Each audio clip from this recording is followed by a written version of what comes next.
Këtë të premte u zhvillua Komisioni Parlamentar i Ekonomisë mbi veprimtarinë e institucionit gjatë vitit 2025, duke paraqitur të dhëna që tregojnë zgjerimin e përdorimit të pagesave elektronike në vend. Deputeti i Partisë Demokratike Belind Kolliçi u shpreh se arsyeja pse është në komision është vetëm për çështje transparence. Kolliçi shtroi disa pyetje në lidhje me bankën dhe aksionerët e saj. Arsyeja vetme duhet ta sqaroj pse unë jam pjesë e këtij komisioni sot ka të bëjë vetëm me transparencën.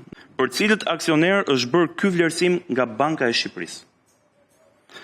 Edhe një pjesa dërmuese e pyetjeve që kam, po e them edhe një herë, mund të gjenden lehtësisht në shkresën që 7 deputet kuvendit kanë depozituar para pak më shumë se 2 javësh në Bankën e Shqipërisë.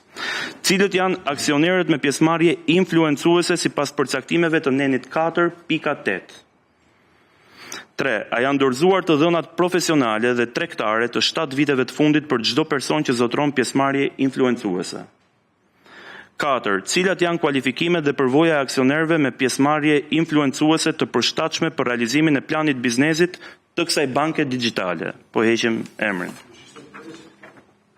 A janë dorëzuar të dhënat profesionale, pra pranjush, dhe tregtare të 7 viteve të fundit për çdo person që zotron pjesëmarrje influencuese. Dhe kjo është një pyetje që në gjykimin tim ka një vlerë të jashtëzakonshme. Nga ana tjetër, guvernatori i Bankës së Shqipërisë, Gent Sejko, u shpreh se ky hap ndërmerret bazuar në konkurrencën dhe zhvillimet e tregut financiar. Guvernatori shtoi se kjo përpjekje bëhet për të formalizuar dhe lehtësuar sistemin e pagesave dhe për të futur keshin më shumë në sistemin bankar, duke mos mbetur pas në kohë në sistemin e monitorimit të pagesave. Në rastin e bankës konkrete, ne kemi është parë dhe trajtuar licencimin në funksion të procesit të digitalizimit dhe zhvillimit dhe rrisive në sistemin, bashkë me ato kompanitë fintech, kemi licencuar dhe një bankë digjitale, dhe pjesa tjetër, fit and property, origjina e kapitalit dhe gjithë të dhënat e tjera janë filtruar në përputhje me ligjin dhe me rregulloren.